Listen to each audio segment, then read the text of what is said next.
Manager, entrepreneur, dirigeant, ta parole porte une voix forte qui impacte tes clients et ton environnement. Rebond, c'est le podcast qui donne la parole à ceux qui la prennent, au service de leur performance, de leur action. Je suis Pierre Fournier, formateur en prise de parole en public.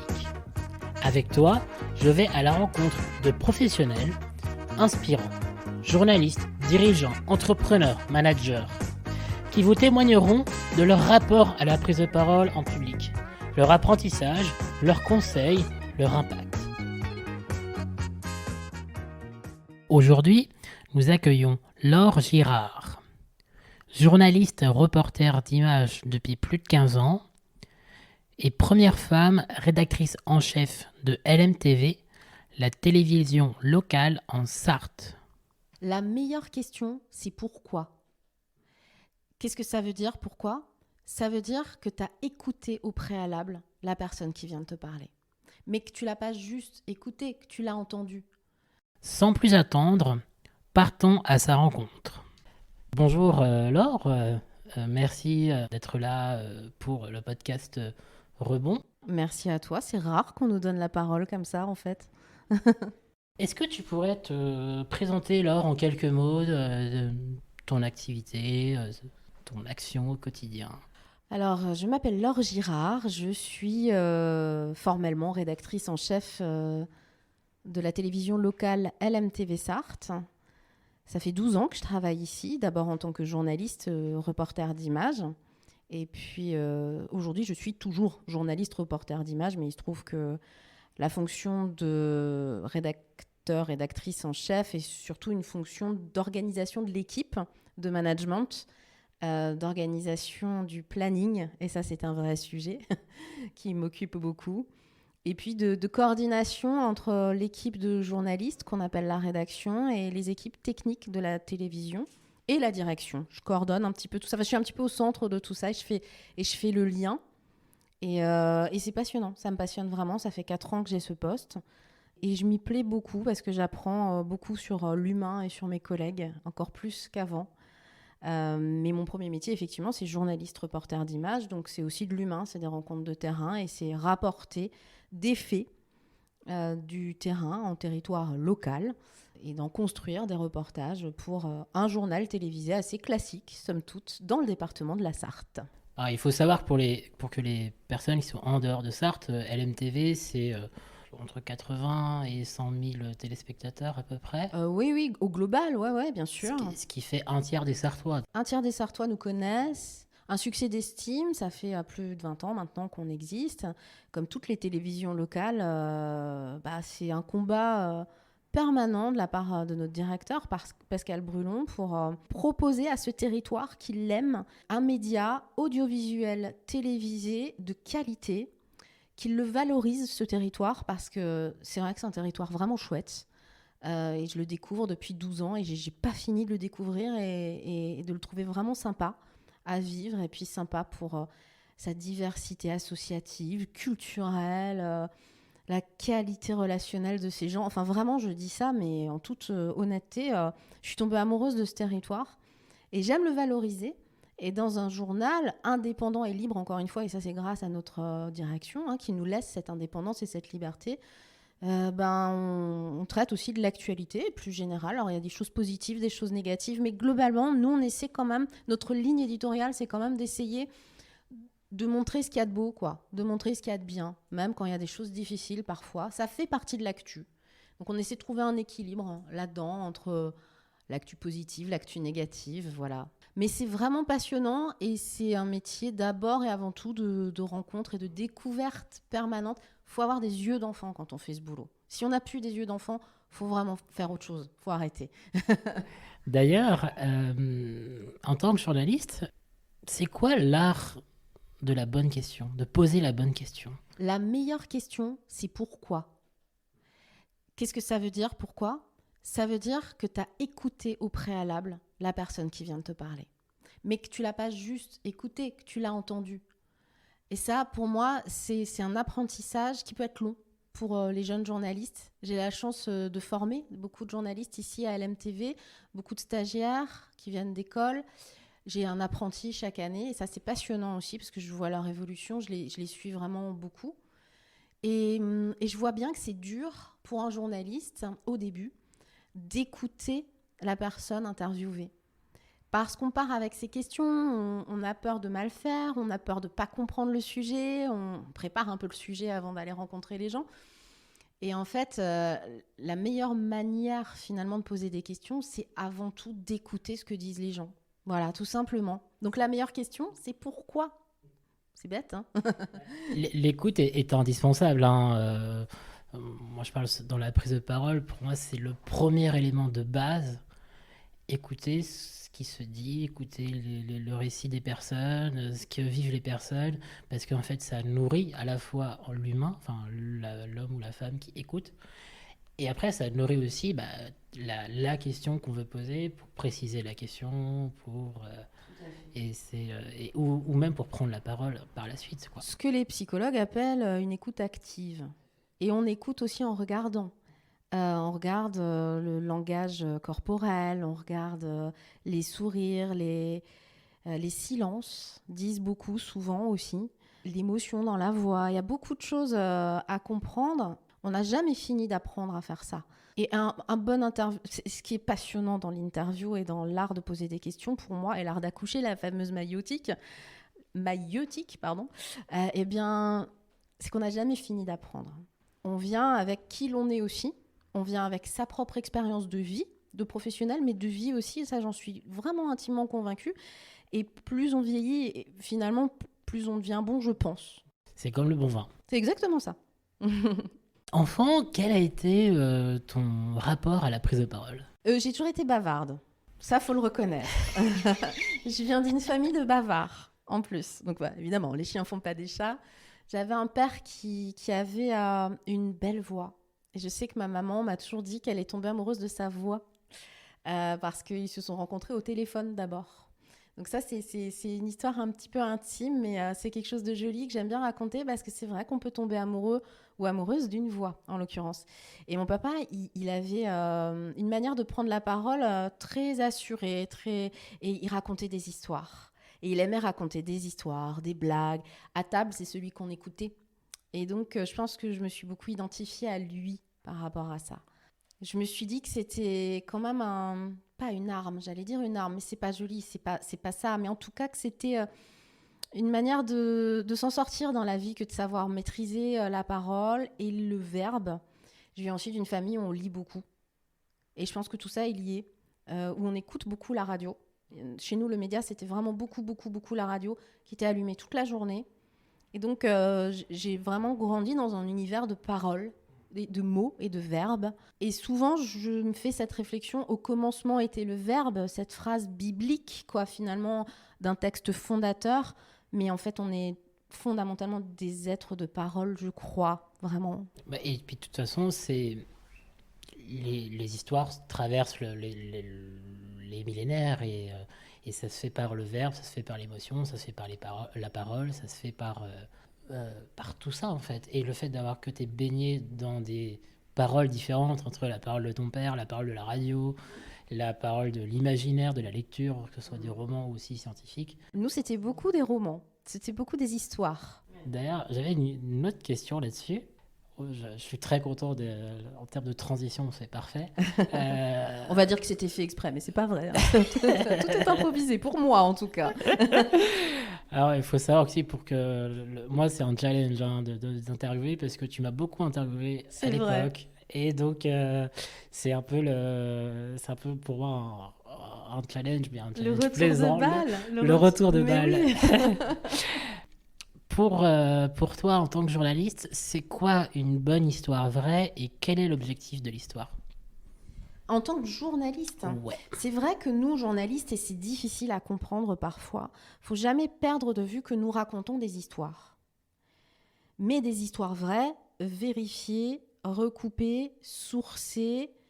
Malgré tout, l'histoire, comme ce matin, par exemple, d'un train qui a été légèrement percuté par un camion. Alors, fort heureusement, il n'y a pas de blessés, mais bon, ça a fortement perturbé le réseau TER ce matin en Sarthe. C'est une histoire que je vais devoir raconter. J'ai les faits. Maintenant, si je ne dois donner que des faits dans mon journal ce soir, en présentant mon journal, ça va être plan-plan. Et il faut que je l'emballe un petit peu. Donc ça veut dire qu'il faut que je l'écrive, cette histoire, avant de la dire, avant de la transmettre aux téléspectateurs. Il faut que je l'écrive et que je l'écrive bien et que je l'écrive de manière à ce que ce soit compréhensible par tous, mais aussi que ce soit une histoire qu'on a envie d'écouter jusqu'au bout. Donc, c'est une histoire, même si elle est vraie et vérifiée. Mon rapport à l'histoire, c'est un rapport vraiment fondamental à la narration et au fait que il faut que les gens restent m'écouter. J'ai ce devoir-là, en fait, pour mon entreprise, déjà. Parce que oui, malgré tout, c'est une entreprise télévisuelle.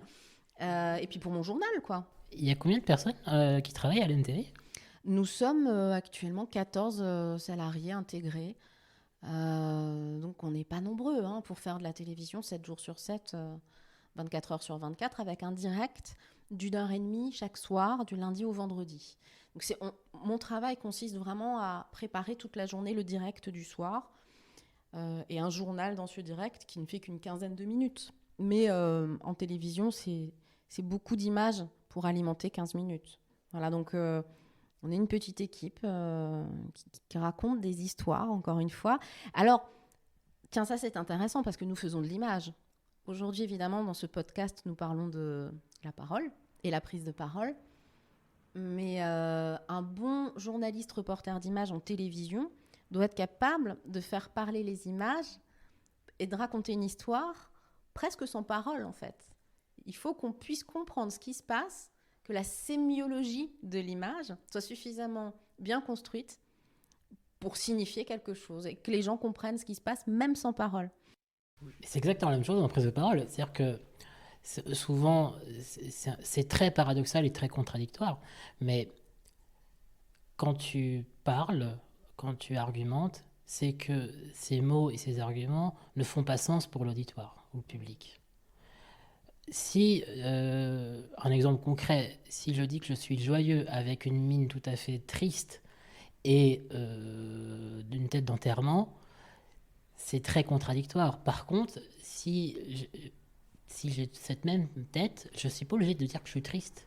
Oui, c'est vrai. Les gens vont comprendre que tu es triste. C'est vrai. Si tu veux signifier quelque chose, c'est important. En revanche, ça peut être drôle de dire qu'on est joyeux alors qu'on fait la tête, droupie. Ça dépend de l'objectif Ça de peut ta être prise. absolument. mais en tout cas, l'implicite est ultra important dans Absolument. une prise de parole. Parce que ce que tu vas rajouter en termes de mots, c'est juste ce qui fait pas sens et à travers les histoires, à travers plein de choses, c'est ce qui va donner du sens, ou rajouter du sens à l'implicite. Il n'empêche, c'est quand même ce qui fait le liant. Je reviens sur au commencement était le verbe. Nous construisons notre monde, le monde de l'humanité.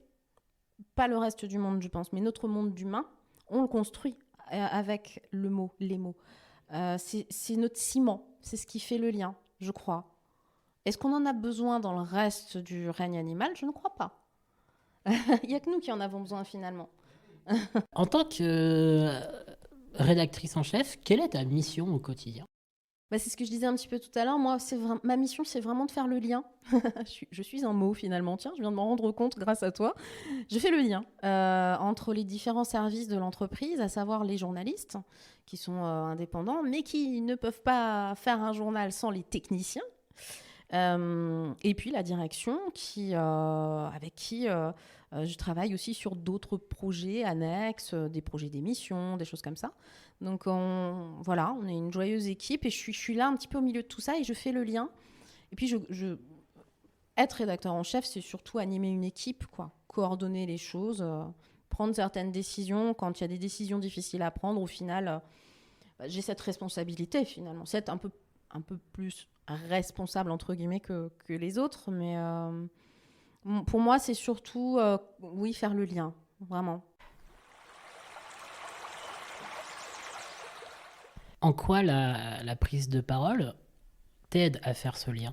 Est-ce que tu peux donner des situations concrètes Elle existe tous les matins en réunion ce qu'on appelle la conférence de rédaction. C'est dans tous les journaux, quel que soit le format radio, télé, presse écrite, tous les matins, les équipes de journalistes, les rédactions font une conférence de rédaction donc, qui va définir ce qu'on va réaliser comme reportage, ce qu'on va faire comme sujet, qui va un peu prédéfinir les angles des sujets choisis. Et puis, c'est un moment d'échange, parfois informel, où on se raconte nos vies aussi. Et c'est dans ces moments-là, je trouve qu'il y a de la créativité qui arrive. Et mon boulot, c'est essayer d'animer ce moment entre la réflexion pratique, concrète, et puis ce moment où, comme dans toutes les réunions, ça échappe un petit peu à notre contrôle et où on se dit « Ah, ok, ça a échappé à notre contrôle, mais là, il y a des idées qui viennent. » Et bien sûr que la prise de parole et le fait d'être assuré, ça m'aide à animer ce moment d'échange. Parce qu'au départ, je sais quand même où je veux aller, quoi. Mon objectif, c'est de faire un journal le soir à 18h30. C'est ça, c'est là où je veux aller. Et oui, c'est animer une réunion, finalement, c'est maîtriser aussi un petit peu la prise de parole, même beaucoup, la prise de parole. C'est de savoir aussi la distribuer et d'écouter. Oui, absolument. Absolument. Oui, je l'aurais pas mieux dit. Et être la première femme rédactrice en chef de l'MTV, ça t'inspire quoi ? Beaucoup de fierté. Je vais pas me cacher derrière mon petit doigt et je vais pas mentir. J'ai un côté un peu féministe, hein, même beaucoup, mais assumé totalement. Pour moi, c'est pas un gros mot parce que c'est un vrai combat humaniste pour moi. Et ça se fait avec les hommes. Et j'ai la chance d'être entourée de garçons dans ma vie privée, mais aussi dans ma vie professionnelle, et d'hommes qui partagent en fait cette idée-là et cette conviction-là. Maintenant, il faut la mettre en œuvre, il faut l'appliquer. C'est pas si simple. Et aujourd'hui, le paradoxe, quand j'ai commencé ici, j'étais la seule fille journaliste. Aujourd'hui, je suis toujours de nouveau, on va dire, la seule fille journaliste, et c'est totalement les hasards des évolutions des équipes, des départs, des arrivées, etc. Actuellement, je suis la seule femme journaliste dans cette rédaction que je dirige. Et donc, je dirige 5 journalistes hommes. Et je suis la 6e journaliste femme à les diriger. Et c'est rigolo parce que quand je suis arrivée, j'étais déjà la seule femme. Bon, entre-temps, il y a eu des évolutions. Il y a un moment où on a été plus de femmes que d'hommes dans cette équipe. Bon, voilà, les choses changent parce que dans nos métiers, les gens bougent et c'est très bien comme ça. Mais ça m'inspire donc... 2 choses, de la fierté, comme je disais, et puis aussi le fait que, aujourd'hui, numérairement, je suis quand même minoritaire, malgré tout. Et j'aimerais bien avoir des consoeurs qui rejoignent notre équipe, mais ça s'est pas fait. Et je veux pas non plus embaucher, parce que c'est moi qui m'occupe aussi des recrutements, une fille sous prétexte que c'est une fille. Ça, je m'y refuse. Je recrute un professionnel et des compétences. Et ça, vraiment, donc il se trouve que j'aimerais bien avoir une fille en plus dans l'équipe, mais que là, tout de suite, ça s'est pas fait comme ça. Donc voilà, c'est beaucoup je pense encore beaucoup de travail pour que aujourd'hui les femmes assument aussi le fait de pouvoir avoir des postes à responsabilité et se l'autorisent, quoi. Se l'autorisent. Ça marche de plus en plus. Malgré tout, force est de constater que dans les entreprises, c'est pas encore tout à fait équilibré, quoi. Il y a ce côté un peu légitime aussi. C'est ce que je constate, moi, sur les personnes que je vois ou que je peux observer ou accompagner avant. C'est la légitimité et la prise de parole, pour moi, elle aide aussi à devenir légitime, à asseoir une certaine autorité, mais par la compétence, par le travail. Alors, ça dépend aussi de quel type de prise de parole on parle. Moi, longtemps, j'ai été quand même, en tant que professionnelle et peut-être en tant que femme, parce qu'on ne m'a pas appris à jouer à armes égales avec les hommes puissants. Je m'explique. Comme beaucoup de petites filles, alors j'ai une enfance heureuse, hein, j'ai été aimée, choyée, il n'y a pas de problème. Par contre, il y a cette injonction contradictoire que beaucoup de petites filles ont encore aujourd'hui, à savoir, sois sage, souris, mais ne rigole pas trop fort. Voyez-vous ? Et toutes ces injonctions contradictoires qu'on a en tant que petite fille, mon papa qui était gentil, mais qui ne comprenait pas. À un moment, quand je lui ai dit « je veux être journaliste et je ne veux pas être enseignante » comme il l'imaginait, sécurité de l'emploi, fonctionnariat, super, parfait, ma fille pourra élever des enfants tout en travaillant, c'était vraiment ça l'idée qu'il avait. Et c'est pas méchant, hein, c'est pas voilà, mais c'est une vision de la vie que sa fille pouvait avoir et qui aurait été super. Un jour, je lui dis, papa, stop, je veux devenir journaliste. Ça a été une révolution dans sa tête. Ça a été très compliqué à accepter pour lui sur le coup. Et je le comprends aujourd'hui parce que insécurité professionnelle, parce que rencontre avec un milieu qu'il ne maîtrisait pas non plus, lui, en tant que père protecteur de sa fille. Plein d'inconnus, plein d'incertitudes. Exactement. Et je me suis rendu compte en réfléchissant à tout ça quelques années plus tard, parce que là, on parle d'un moment dans ma vie, je devais avoir 20 ans, 21 ans, quelque chose comme ça. J'étais en études universitaires.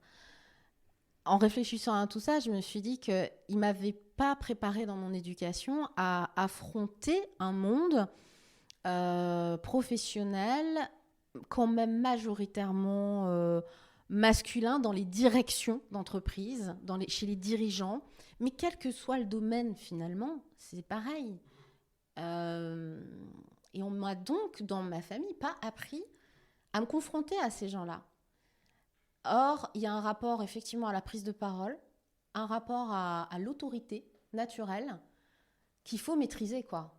Être sûr de soi, même quand on ne sait pas tout. Avoir des certitudes, alors que dans le fond, on ne les a pas forcément. Mais voilà, dans la prise de parole, il y a ça. Il y a ce côté un petit peu combat de coq. Les filles, nous, dans notre grande majorité, et moi je suis née en 1980, encore à cette époque-là, on ne nous l'a pas tellement appris, quoi. De manière générale. Évidemment, il y a des contre-exemples, hein, il y en a toujours. Mais... Donc, je me suis un petit peu faite toute seule et confrontée dans plein d'entreprises, même dans mes jobs d'étudiante et autres, à des dirigeants, hommes, à qui j'ai compris qu'il fallait, si je voulais sortir la tête haute de certaines situations, qu'il fallait que je leur tienne la dragée haute, quoi. Et c'est vrai que cette attitude un petit peu revêche aussi, un peu de défi par la parole et par la prise de parole, toujours de manière polie, hein, mais en montrant que non, je n'ai pas peur de vous dire non, par exemple. Ça, c'est quelque chose qui est très difficile et qu'on ne nous apprend pas suffisamment, je pense. Peut-être que les hommes, on ne leur apprend pas tellement non plus, mais qu'ils ont beaucoup de modèles et d'exemples. Finalement, je ne veux pas non plus trop faire de distinguo entre hommes et femmes, parce qu'aujourd'hui, je suis maman de 2 garçons, et est-ce que je leur apprends vraiment ça? Je ne sais pas, mais en tout cas, ils ont des modèles. Mais je pense qu'en France, la prise de parole est très très peu enseignée, hormis dans des élites. Enfin, moi, j'ai eu un parcours universitaire classique. À aucun moment, j'ai eu aucun cours en prise de parole. Pourtant, j'ai fait des études d'économie de gestion, de management. Et à aucun moment, j'ai eu un cours sur la prise de parole, sur comment animer une réunion, etc. etc. Donc, encore une fois, ce sont des codes qu'il faut maîtriser. Et si on n'y est pas confronté, et si on ne nous l'apprend pas, même au sein du cercle familial, c'est très difficile de le maîtriser. Moi, je l'ai maîtrisé en faisant beaucoup d'interviews à LMTV, en faisant beaucoup de relations presse pour des structures associatives. Et c'est en fait, le déclic, c'est faites-le. Parce que vaut mieux une prise de parole ratée que pas de prise de parole du tout. Alors ça, et puis souvent je dis à mes jeunes journalistes qui ont peur de poser des questions, vous risquez rien, quoi. Qu'est-ce que vous risquez? La honte, ça c'est pas très grave, ça va passer très vite. Et puis c'est vous qui avez honte, les autres ils s'en fichent un peu souvent. Il faut pas oublier qu'autour de soi, on voit souvent le mal. Moi, je vois beaucoup de bienveillance, en fait. Ça dépend aussi de notre état d'esprit à nous, personnellement. Beaucoup de gens, finalement, sont à l'écoute et bienveillants dans ce bas monde, et heureusement, quoi. Heureusement. Donc, qu'est-ce qu'on risque à prendre la parole? Pas grand-chose. Rien du tout. Mais oui, c'est ça. Et d'ailleurs, en parlant de prise de parole un peu tendue, quelle a été ta pire prise de parole que tu as faite? Et qu'est-ce que tu as appris? Oh là là. Alors, est-ce que ce serait une prise de parole en public, par exemple? Ouais. Ah bah si, j'ai un exemple très parlant. Lycée terminal, année du bac. Je suis en classe L. La philo compte pour beaucoup. Mon prof de philo, monsieur Quintin, que je salue. Je ne sais pas où il est. J'étais à Strasbourg à l'époque et lui, c'était un breton. Et j'aimais beaucoup ses cours de philo. C'était vraiment des cours passionnants. Il me fait aller devant la classe. Donc, j'ai 17 ans. Peut-être même pas encore. Et il me fait lire un texte de philosophe. Je me rappelle absolument pas du texte. Ce dont je me souviens très précisément, c'est que j'ai lu cette page entière d'un texte assez difficile, en entier, devant la classe. Ça a duré au moins 5 minutes, ce qui est extrêmement long en prise de parole, on est d'accord. Toute seule devant la classe. Il s'est arrêté. Quand le texte s'est terminé, il n'a pas parlé, il m'a regardé longuement et il m'a dit « Merci. Personne n'a rien compris à ce que vous venez de lire. Je vous demande de le relire intégralement, s'il vous plaît. » Et j'ai piqué un phare. Et il avait raison. Parce que moi-même, je n'avais pas compris ce que j'avais lu. Et j'avais mal lu. C'était une lecture un peu hachée, un peu saccadée. Mais il m'a dit, avant de relire, il m'a dit, prenez le temps de le lire une fois tranquillement dans votre tête. Et vous nous le relisez intégralement. Donc, un cours d'1 heure ou de 2 heures, je ne sais pas, pendant un quart d'heure, j'étais devant cette classe à finalement rien faire, quoi. Juste lire un texte, mal le lire, puis prendre le temps pour le relire, etc. Et au final, je l'ai relu. Et ça s'est beaucoup mieux passé. Donc, j'ai pris le temps de le lire, j'ai pris le temps de comprendre ce que je lisais, et j'ai transmis ça à la classe. Ça a été à la fois terriblement difficile parce que j'avais vraiment honte, parce que j'avais 16-17 ans et que je ne savais plus où me foutre. Et en même temps, l'attitude de ce prof qui n'était pas jugeante, en fait, mais qui était plutôt bienveillante, finalement, m'a confortée dans l'idée que, bon, c'est un exercice. Il m'a fait prendre conscience que c'était pas comme ça qu'il fallait lire. Tout ça était très dur. Et en même temps, je pense que j'en parle aujourd'hui. J'avais 17 ans. Mais c'est très formateur. C'était formateur. Moi, je vois de temps en temps, souvent, des personnes, quand ils prennent la parole ou ils présentent des projets, qui parlent pour eux-mêmes, dans le sens qu'ils se comprennent d'abord. Ou pas, d'ailleurs. Ou pas, ça dépend. Mais ils oublient une chose, c'est qu'ils parlent devant un public. Et que si le public ne comprend pas, et c'est la première chose quand même, que ce soit même en interview ou autre, il faut que le téléspectateur, il faut que l'interviewé ou le journaliste comprenne ce qui est dit. Ouais. Et s'il n'y a pas cette base-là, c'est catastrophique. Mais ce que m'a permis ce professeur, il m'a donné le droit à l'erreur déjà. En montrant à l'ensemble de la classe que ce n'était pas grave et qu'on allait prendre le temps de réécouter, de relire, etc. Tout ça, c'est hyper formateur. C'est un rapport au temps aussi. C'est-à-dire qu'une prise de parole, c'est quelque chose qui se construit avec du temps au préalable. Oui, c'est ça qui se travaille, qui se fait pas dans l'urgence. Dans l'urgence, on dit souvent des grosses bêtises. On le sait tous les jours dans les médias. On voit des gens surréagir à chaud. Et on dit des bêtises, notamment dans la sphère politique. Tous les jours, on le voit. Non, c'est quelque chose, effectivement, qui se construit. Et ça se construit en choisissant, en faisant des choix. Est-ce que tu pourrais définir ce que c'est un angle ? Pourquoi c'est important d'avoir un angle quand on fait ce métier ? Un angle, c'est la question principale à laquelle on va répondre dans le reportage ou le papier ou le son. Voilà. C'est ça l'angle, c'est la définition. Pourquoi c'est important ? Parce que c'est une question de format. Il faut bien comprendre qu'en télévision, par exemple, ce qui est mon média, un reportage dans le journal fait en moyenne 1 minute 30. 1 minute 30 pour raconter une histoire avec un début, un milieu et une fin. En 1 minute 30, on ne peut pas transmettre plus d'1 ou 2 informations. Donc l'angle te permet de définir quelle information tu vas privilégier dans ce reportage, tout simplement. Mais c'est une question formelle, en fait. L'angle, c'est vraiment... c'est la grammaire, en fait, du reportage, qu'il soit radio ou télé ou presse écrite. C'est sa grammaire, ça fait partie de sa construction. C'est très difficile à comprendre, mais c'est primordial. On peut poser 10 000 questions. Là, on est sur un format podcast d'1 heure. On a le temps de discuter, toi et moi. Et les gens ont le temps d'écouter ou pas, ou de faire à manger pendant qu'ils nous écoutent, ou de vivre leur vie, etc. De décrocher, de raccrocher. Mais nous, en télévision ou dans la presse, l'important, c'est que les gens y restent et qu'ils écoutent du début à la fin le reportage. Qui plus est, s'il fait 1 minute 30. Donc, on est obligé de choisir la question principale à laquelle on va répondre. On sait aussi que cognitivement, ça c'est quand même prouvé, quand on regarde un journal télé, on ne retient pas plus d'une info ou deux dans l'ensemble du journal qu'on vient de regarder. Hein. Si on est à table en famille et qu'on regarde le 20h, on va retenir une ou deux infos, pas plus. Donc on ne peut pas dire trop de choses. C'est pas possible. Voilà. Donc, on peut pas.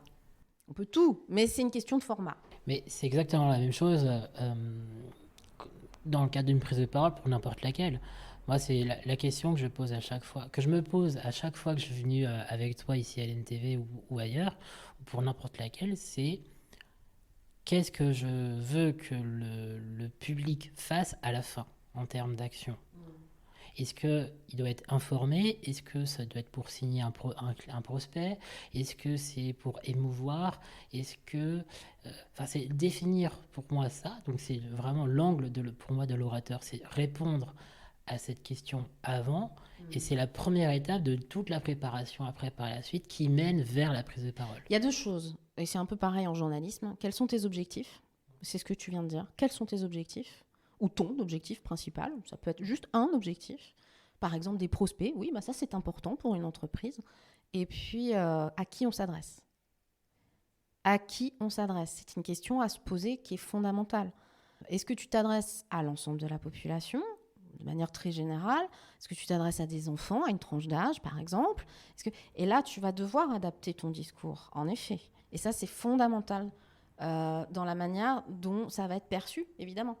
Si tu parles à des enfants comme à un chef d'entreprise, les enfants, ils comprennent beaucoup de choses, mais il y a des trucs qu'ils ne vont pas percevoir. Ils comprennent beaucoup mieux si on leur raconte une histoire à leur échelle. Oui. Et c'est aussi ça fondamental, c'est à qui tu t'adresses. Et souvent, pour moi, c'est dans la phase de préparation, c'est à qui tu t'adresses, quelles sont les références de la personne avec qui tu t'adresses, et ensuite comment ces références-là, tu peux les avoir pour toi. Exemple, si tu t'adresses à un parterre de chefs d'entreprise, mais que 80% de ces personnes-là sont parents, ça va être beaucoup plus simple de raconter une histoire autour de l'expérience parent-enfant, la parentalité, et ensuite tu peux délivrer tes messages clés autour de ce sujet, parce que ça va parler à cette assemblée précise. Oui, c'est vrai. Toujours se demander à qui s'adresse le message qu'on délivre. Voilà. Et puis, nous, en journalisme, il y a aussi Alors, nous, on y est assez attachés. Il y a quand même aussi cette question d'intérêt général. L'angle, pour revenir à cette question, on le choisit aussi souvent, pas tout le temps, mais souvent en fonction de l'intérêt qu'il peut avoir pour l'ensemble de la société. Pour aider, entre guillemets, le plus possible, dans des valeurs positives, l'ensemble de la société. Alors, à notre petite échelle, on révolutionne rien. On n'a pas la prétention de dire que oui, on est un pouvoir, etc. Bien sûr, mais enfin, il y a tellement de médias aujourd'hui qu'on est tous un peu noyés dans la masse. Donc, c'est juste la satisfaction aussi de se dire que peut-être que s'il y a 2-3 personnes qui ont entendu et que ça a aidé, c'est chouette, c'est bien, voilà. C'est pas plus que ça. Mais l'intérêt général, on l'a un petit peu quand même dans un coin de la tête tout le temps, quoi.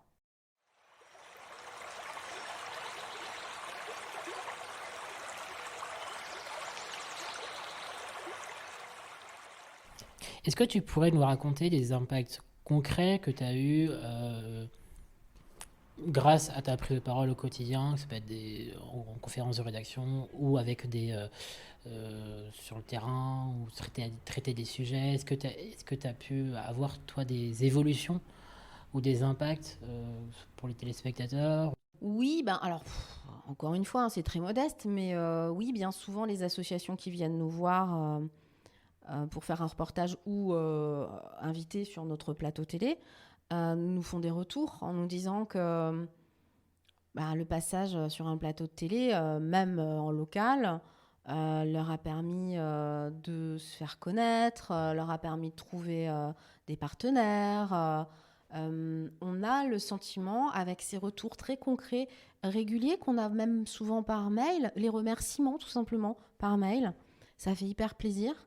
Et on se dit qu'on a un impact concret sur la société. Mais c'est des petites choses, hein, encore une fois.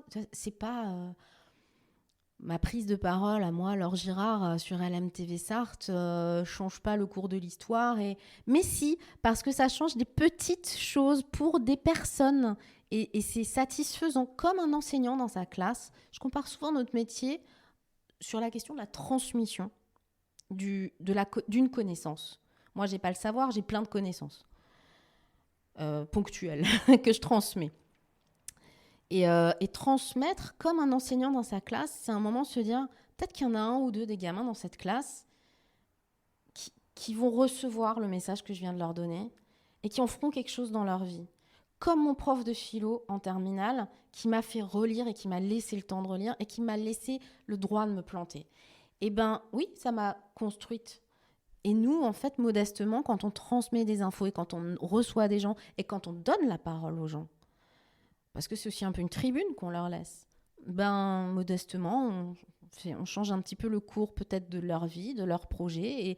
Et c'est ça, en fait, qui se passe. Donc l'exemple, j'en ai des milliards, enfin des milliards peut-être pas, je ne suis pas si vieille, mais des milliers des exemples. Au moins des milliers. Des milliers, ouais. Tout le temps, tous les jours. C'est pas spectaculaire, mais ça existe. Je vais te citer une phrase. Est-ce que tu pourras retrouver l'auteur ?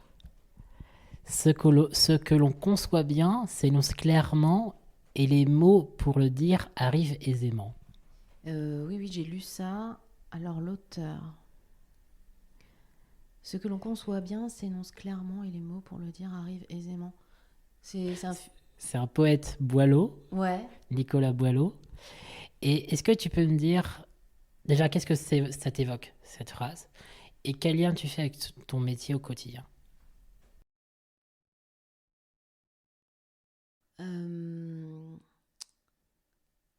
Moi, j'ai une autre citation là-dessus. C'est... et je sais plus de qui elle est d'ailleurs. Mal dire, c'est ajouter au malheur du monde. Est-ce que ce serait pas un proverbe africain ? Je sais plus. Bon, c'est quelque chose qui me trotte dans la tête souvent, que je dis en conférence de rédaction, quand on se trompe de mots, de termes, l'importance du mot juste. Le mot juste, on le maîtrise uniquement, effectivement, quand on le comprend et quand on comprend son sens. C'est ce que veut dire la phrase que tu viens de citer. Mais c'est ça que ça m'évoque. C'est de l'importance dans nos métiers, dans un métier de prise de parole, quel qu'il soit d'ailleurs. Un enseignant, c'est pareil. C'est même pire, je pense, pour un enseignant, parce qu'il est en prise directe avec son public, lui. Un comédien, c'est pareil. Être fidèle au sens des mots, parce que sinon, on ajoute au malheur du monde. Parce que sinon, si les mots ne veulent plus rien dire, et c'est souvent ce qu'on entend en politique aussi, et pour moi, c'est grave, si les mots n'ont plus de sens, n'ont plus le sens que l'Académie leur a donné, par exemple, ou qui fait consensus dans nos sociétés, alors plus rien n'a de sens. Et oui, donc pour moi, c'est ça. C'est de l'importance de bien nommer. D'où aussi l'importance de préparer, de préparer aussi ce que l'on veut dire. Oui. De chercher, trouver les bons mots. De trouver les bons mots, d'être curieux aussi. C'est une sorte de curiosité. Hein. Oui, alors, plus que de la curiosité, c'est du travail de recherche pour moi. Hein. Alors, évidemment, il faut être curieux. Parce que pour se poser les bonnes questions, il faut en poser tout plein. Quitte à se tromper, quitte à dévier, Mais oui, c'est du travail de préparation, de recherche pour maîtriser son sujet. Des fois, on croit maîtriser son sujet.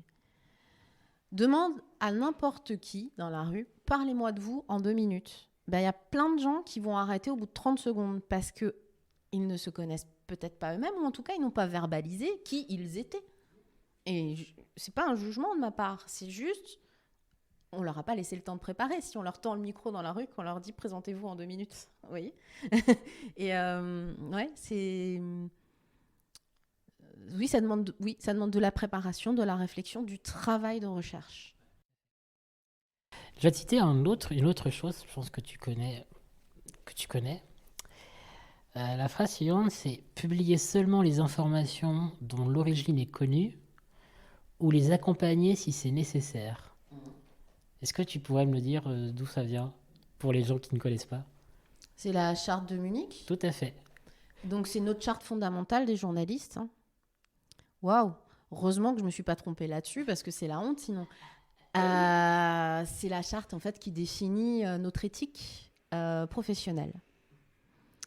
J'en parle souvent quand je suis devant les classes de l'éthique. Et c'est rigolo parce que les élèves, notamment en lycée, ils ne savent pas forcément ce que c'est, l'éthique professionnelle. La déontologie. La déontologie, ça, ils ne savent pas du tout ce que c'est. Et donc, ce que tu viens de dire, c'est ça. Ça fait partie des devoirs du journaliste. Est-ce que tu peux me dire en quoi c'est essentiel de publier seulement les informations dont l'origine est connue? Un journaliste ne doit transmettre à son public que des faits. Pas des idées, pas des opinions. Malheureusement, on voit beaucoup d'éditorialistes qui donnent des opinions, leurs opinions. Pourquoi pas? Mais à ce moment-là, il ne faudrait plus les appeler journalistes, mais éditorialistes. C'est un peu différent. Et donc, un journaliste, déontologiquement, ne doit relater que des faits, vérifiés, recoupés, si possible vérifiés auprès de différentes sources, oui, pour être plus sûr de la véracité et avéré. Après, on peut se tromper. On peut avoir des sources qui se trompent elles-mêmes ou qui veulent nous tromper. D'où l'importance de la phrase que tu viens de citer, qui est le socle de notre déontologie et qui n'est pas au quotidien, avec les médias qui s'accélèrent de plus en plus, qui n'est pas toujours facile de garder en ligne de mire, quoi. Et moi là, je parle en tant que citoyen et en tant que personne. Pour moi, ça doit être aussi le socle pour n'importe qui doit prendre la parole, que ce soit pour présenter un projet, présenter une initiative euh, ou présenter une idée. Bah, ça se base forcément sur des arguments ou des choses qui sont tangibles. Et en fait, c'est de vérifier ces choses tangibles. Ça fait partie du travail de fond.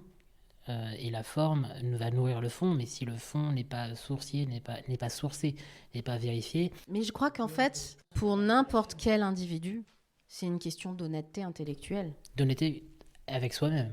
Et absolument, avec soi-même et d'honnêteté intellectuelle. Moi, c'est quelque chose, par exemple, que j'évoque énormément avec mes enfants.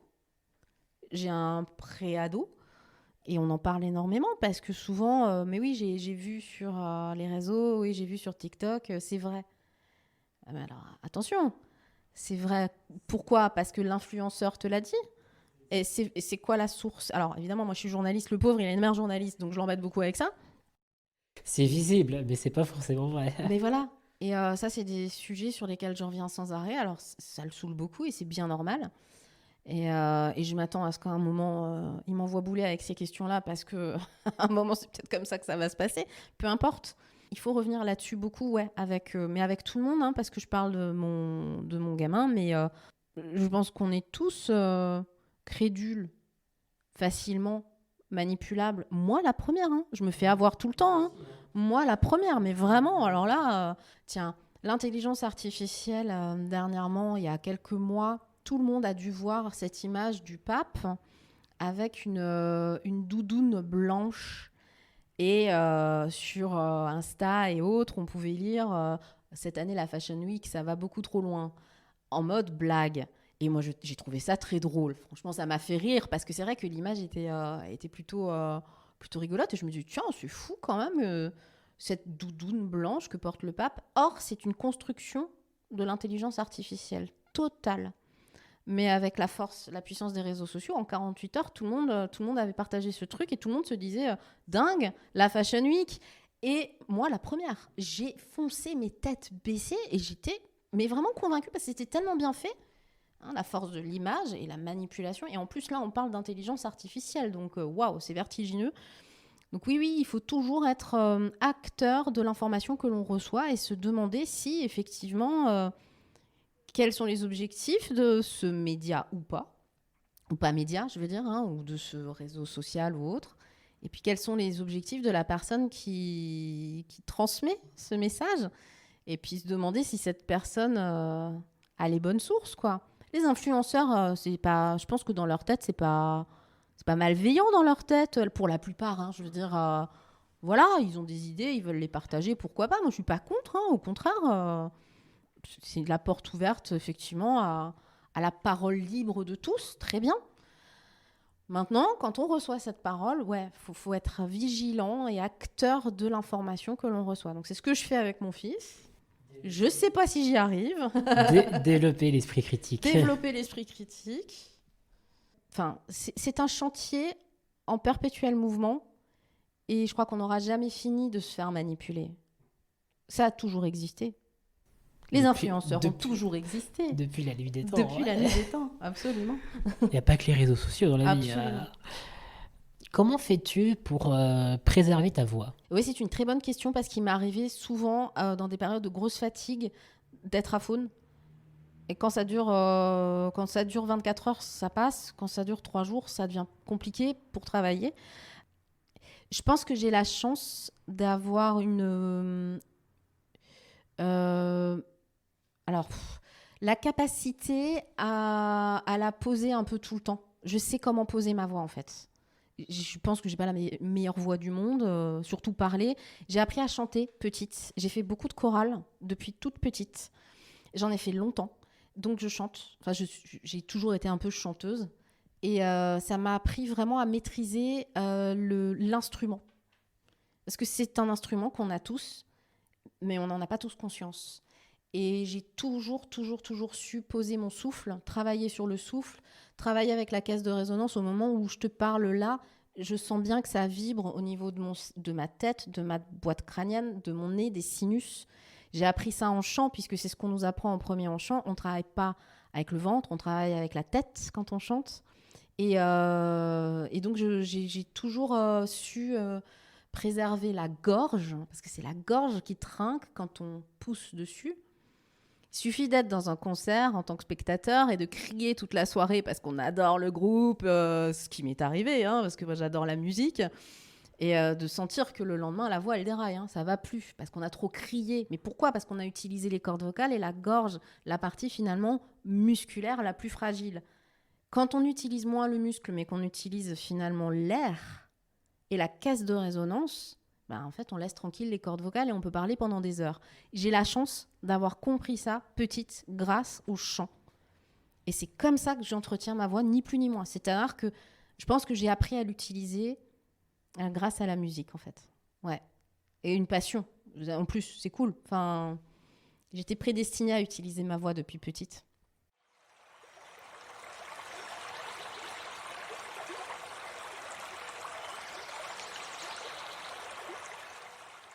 Quel a été le déclic pour toi pour devenir journaliste ? C'est hyper bateau. Je pense que c'est les attentats du World Trade Center. Ouais, événement très très marquant. Événement extrêmement mondial, marquant. J'avais 21 ans. Et c'est à ce moment-là... En fait, c'est peut-être à ce moment-là que j'ai pris la décision de changer d'orientation. Et de dire... Je m'orientais vers l'enseignement et de dire non, c'est pas ça que je veux faire de ma vie. J'adore l'enseignement. Hein. J'ai un respect immense pour les enseignants. Je trouve que c'est des héros des temps modernes. Non, mais vraiment, je pèse mes mots. Hein. Mais j'avais besoin de sortir au quotidien de mon bureau. Voilà, tout bêtement, en fait. Et puis j'avais besoin de rencontrer le monde, de faire du terrain, de rencontrer le monde, de rencontrer les mondes, parce qu'on a cette chance extraordinaire de faire un métier où tous les jours on rencontre des gens différents dans des domaines différents. On rencontre l'ensemble de la société et on a les portes ouvertes partout, donc c'est formidable. Et ça, donc le World Trade Center a été cet électrochoc-là. Je me suis dit, non, là, en fait, quand il se passe des choses aussi horribles dans le monde, il faut à un moment, d'une manière ou d'une autre, que j'apporte ma pierre. Je sais pas comment, mais voilà. Bon, et puis ça vient de bien avant, parce que je crois que le fait d'écouter la radio et beaucoup les infos m'a toujours quand même... ça m'a toujours un peu fascinée. Petite, avec ma meilleure copine, on avait un enregistreur cassette et on enregistrait des fausses émissions de radio, elle et moi. Voilà, donc on faisait déjà ça, mais j'avais 7-8 ans, quoi. Et je crois que ça a toujours été un petit peu là, grâce à la radio. Bizarrement, je fais de la télé, et j'ai toujours fait de la télé, mais, mais le son, la voix, cette voix transmise par les ondes, c'est un truc qui m'a toujours fascinée, quoi, vraiment. Bah ouais, non, World Trade Center était. Moi j'avais 9 ans à l'époque et ça a été aussi un événement marquant. Tout le monde sait ce qu'il faisait au moment où il a Ouais, tout entendu à fait, l'info. tout à fait. Moi, je sais exactement, je peux te dire exactement où j'étais, comment. Moi, je me souviens, je revenais de l'école et je voyais à la télé, à l'époque, je voulais regarder C'est pas sorcier, en fait, et toutes les chaînes étaient, on supprime les chaînes, les programmes habituels, et là, je voyais ces images, je dis, ah ouais, ok, là, il y Mais a tu un sais, événement je vais te dire, marquant, on peut quoi. remonter plus loin. Un autre événement fondateur pour moi, ça a été la chute du mur de Berlin en 89. J'étais en voiture avec mes parents, toujours la radio dans la voiture. On partait chez ma grand-mère qui habitait à 400 km de chez nous. Et pour les vacances de la Toussaint, me semble-t-il, ouais, c'est ça. Et il faisait mauvais comme tout, il pleuvait. Et moi, je suis strasbourgeoise, je suis alsacienne. Je suis une fille de l'Est. L'histoire franco-allemande, elle est dans mon ADN. Ma grand-mère est née à Mannheim, allemande, de mère allemande. Je suis très en prise directe émotionnellement avec les histoires de l'Est et la guerre. Et la Seconde Guerre mondiale, c'est dans ma chair parce que c'est dans l'histoire familiale. Et donc, la chute du mur de Berlin, ça a été aussi un moment fondateur, je pense, pour la prise de conscience à la radio, dans la voiture avec mes parents, de l'histoire en marche. Et que s'il n'y avait pas eu la radio dans la voiture, on n'aurait pas eu les infos. Et que l'histoire en marche, il faut la couvrir, quoi. Il faut la transmettre au monde libre. Au monde libre. Parce que ça aussi, quoi. Ces deux événements fondamentaux, ces deux événements qui montrent qu'il y a des mondes où la parole est libre, et les médias le sont, plus ou moins. Il faut le défendre, mais quand même. Et des mondes où les médias sont muselés.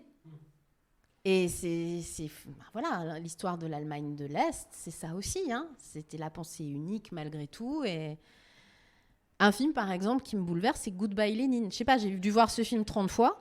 Et souvent, je me dis, mais pourquoi il te bouleverse ? Parce que moi, je pleure toutes les larmes de mon corps quand je vois ce film. Pourquoi ça me bouleverse à ce point ? Et parce que c'est cette histoire-là qu'on raconte. C'est l'histoire d'un monde qui a été où on n'avait pas le droit de dire.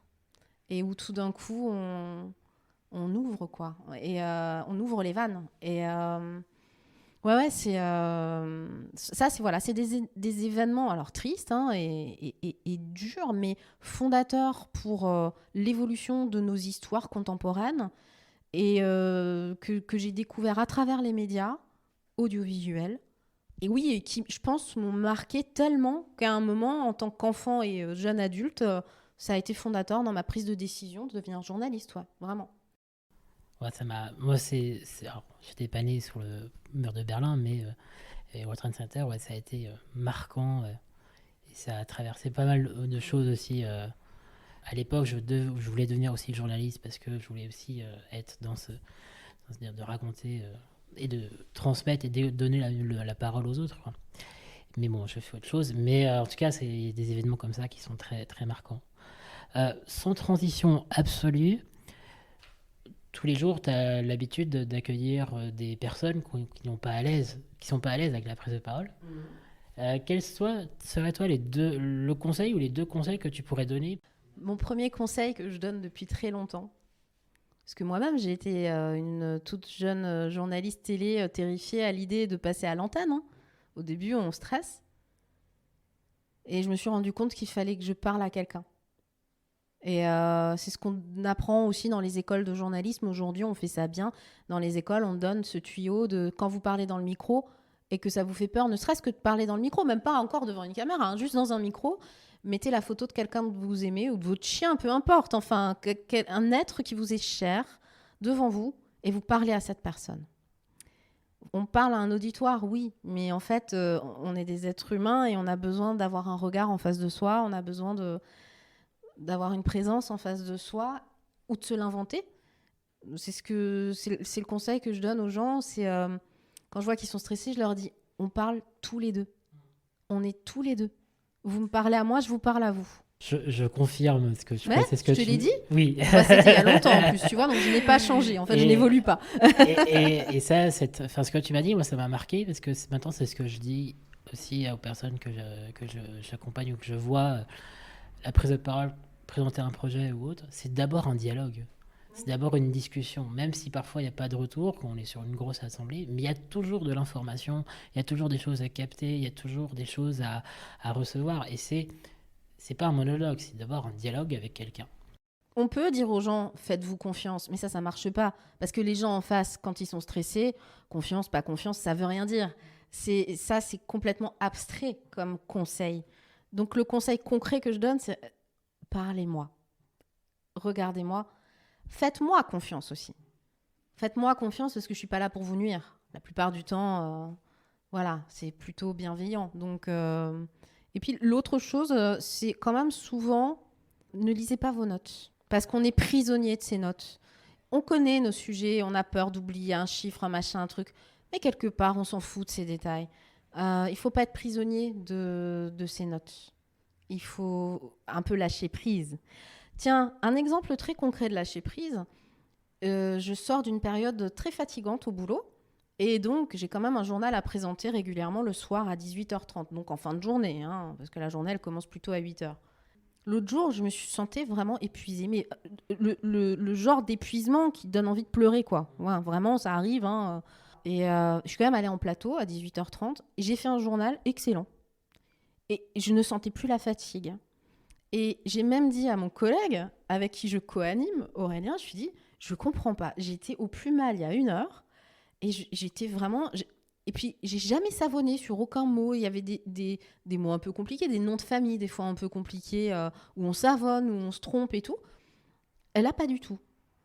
Et en fait, je me le suis expliqué en mode lâcher prise. J'étais tellement crevée que de toute façon, vaille que vaille, et la fleur au fusil, et on y va. Et puis, bah, de toute façon, ça va passer, on n'a pas le choix. Et en fait, c'était une leçon, ça. C'était une leçon que j'ai eue la semaine dernière. Hein. Vraiment, de me dire, mais... En fait, oui, c'est parce que j'ai lâché, quoi. J'ai lâché, j'ai donné ce que je pouvais encore donner. Après, je suis allée me coucher tôt le soir. Et ça allait beaucoup mieux le lendemain. Mais voilà, c'est un exemple. Ça me fait penser aussi, enfin, personne qui improvise beaucoup, tu vois. Je pense aussi toujours à cette citation de Churchill qui disait que Ouais. ses improvisations, c'était ses discours les plus préparés. En fait, quand tu es dans l'instant présent, toi, tu as beaucoup, beaucoup d'expérience, donc tu as déjà toute cette Oui. expérience qui est accumulée, où tu peux t'autoriser à dire, bah, Et puis, c'est pas très grave. On revient là-dessus. Faut dédramatiser le truc. On se trompe, c'est pas très grave. Enfin, on se trompe. On écorche un mot, on s'excuse. Voilà, on est des êtres humains. C'est pas grave. Ouais. Ça, c'est l'expérience qui apporte ça. La sérénité. en quoi la prise de parole t'aide à créer de la confiance avec tes équipes? Bah c'est ça, c'est le fait de créer du lien, quoi. C'est ce qu'on vient de dire, en fait. Hein. Enfin, il faut se parler, quoi. Alors, pour le coup, c'est pas tant la prise de parole, finalement, que le dialogue avec les gens. L'écoute active, le dialogue, tout ce qu'on a dit depuis le début. C'est-à-dire que moi, j'aime pas trop interviewer les gens que je connais pas du tout, sur qui j'ai aucune information. Parce que ça va pas être une bonne interview, quoi. Parce qu'il faut à minima connaître au moins la personne, et pas forcément intimement, mais si on l'a déjà rencontrée ou si on a déjà parlé avec elle-même au téléphone, on est toujours meilleur parce que c'est le lien qui est créé par le dialogue et par la parole qui fait qu'à un moment, ouais, c'est la relation. Mais c'est en fait tout ce qu'on a dit depuis presque 1 heure, là. Donc oui, c'est ne jamais oublier qu'on s'adresse à des gens, quoi. À des individus. À des individus. Et à des individus qui sont sensibles Oui. et d'émotions. Oui, et même quand c'est des gens qui paraissent puissants. Chefs d'entreprise, de grosses boîtes, élus à grande échelle. On a un être humain en face de soi. Ça, faut jamais le perdre de vue. Jamais. Et pour moi, il faut jamais perdre de vue le côté émotionnel. on a beaucoup parlé des histoires et des récits, et c'est essentiel. On a beau être très bon sur le fond, les chiffres, les données, etc. Mais s'il n'y a pas d'émotion, impossible d'influencer l'autre. Et moi, c'est mon critère numéro un quand j'écoute quelqu'un, c'est est-ce que je m'ennuie ou pas. Et si je m'ennuie pas, bah, je vais capter beaucoup plus l'attention et donner du temps d'attention. Mais si je m'ennuie, le critère que vous pouvez avoir, hein, pour ceux qui écoutent, si vous avez votre auditoire qui prend son smartphone, c'est que vous avez des choses à changer. Si par contre, vous avez capté l'attention avec les émotions, le récit, le fond, là, c'est quelque chose de très intéressant. Absolument. Si vous n'avez personne qui prend son téléphone, c'est bon signe. Même si ça reste difficile aujourd'hui, hein, notamment avec les notifications, ça c'est terrible, ça attire le regard et on sait qu'on décroche. Hein. Et c'est ce qui fait que pour moi, on doit progresser encore plus. Et on doit donner encore plus en termes de qualité de prise de parole. Parce que même si on délivre quelque chose qui nous empêche de voir nos notifications, c'est qu'elle est vraiment pas mal. Moi c'est gagné quand les gens à un moment ils mettent le téléphone dans la poche. C'est vrai que je m'en rends compte quand il m'arrive de faire des animations en public. Il y a des gens qu'on captera jamais et c'est pas grave parce qu'ils sont peut-être pas là pour les bonnes raisons. Et eux, il faut s'en détacher émotionnellement quand on est sur scène. Mais ceux qui commencent la soirée ou quand on fait une intervention sur leur smartphone et qui tout d'un coup s'arrêtent et le mettent dans la poche, là je dis que c'est gagné. Exactement. Quels seraient, toi, tes 2 conseils que tu pourrais donner en tant que chef d'équipe à des personnes qui veulent progresser en prise de parole? Au regard de tout ce qu'on a dit, et on a abordé beaucoup de choses, il y a une chose qu'on aborde peu, c'est l'aspect physique. Je t'ai dit que j'étais chanteuse et que ça m'a appris une chose fondamentale, c'est que notre voix est d'abord un instrument, que nous sommes un corps avant d'être une voix. L'importance de la prosodie. Ouais. Moi, j'appelle ça avec mes apprentis notamment. J'en ai un avec qui j'ai énormément travaillé la voix, la diction. Parce qu'il avait un petit problème de diction qu'il est en train de articuler. Je lui dis tout le temps, effectivement, le pauvre. Il en a marre de m'entendre dire ça, mais il a énormément progressé. Je lui ai donné en fait des exercices de posturaux. Être bien ancré, les pieds dans le sol quand on prend la parole. Moi, j'aime bien présenter debout plus qu'assise parce que j'aime sentir le sol sous mes pieds et représenter le sol sous mes pieds. C'est idiot, hein, mais ça m'aide pour la voix. L'ancrage vient du sol. Hein. L'ancrage dans le sol. Parce qu'on est des terriens et qu'on a besoin de sentir ça. La colonne d'air qui remonte des pieds, parce que moi, je le visualise des pieds jusqu'au cerveau, enfin, jusqu'à la boîte crânienne. Et cette chose exceptionnelle qu'on a tous, qui est le souffle, qu'on a du premier jour de notre vie jusqu'au dernier souffle, hein, par définition, et qui nous permet effectivement de véhiculer ça. Et donc, je fais beaucoup d'exercices posturaux, d'exercices finalement qu'on fait faire aux chanteurs, à mes apprentis ou à mes stagiaires. Être à l'aise dans son corps. Et ça va au-delà des complexes physiques qu'on peut avoir. Voilà, on est tous qui l'on est. Se représenter en tant que corps, d'abord et avant tout. Et ça, c'est quelque chose qu'on oublie souvent de dire, notamment dans les écoles de journalisme et autres. Il y en a qui le font très bien, mais pas tous. Et c'est important. Sur la voix, moi, j'ai fait des exercices de différence entre voix publique et voix parlée. J'ai découvert ma voix parlée et c'est vrai que c'est un autre monde. Quand tu découvres ça, c'est le champ des possibles est ouvert. Ce qu'on appelle, nous, la voix de radio. Là, je suis en train de faire une voix de radio quand je vous parle. Je parle pas comme ça dans la vraie vie. Moi, je crois pas, j'espère pas. Parce que c'est une voix qui essaie d'expliquer des choses. J'explique. Donc, j'articule plus. Donc, je pose plus certaines intonations. Je fais des silences aussi. Ça, c'est un conseil que je donne aussi souvent. Les silences ne vous font pas perdre de temps. Ils vous en font gagner sur la compréhension du public. Ça, c'est quelque chose de très compliqué à comprendre. C'est l'une des choses, moi, que j'adore essayer de faire, et paradoxal. Moi, j'ai une maxime que je me suis inventée, c'est parler, c'est maîtriser l'art de se taire. Absolument. Le silence après Mozart, c'est encore du Mozart.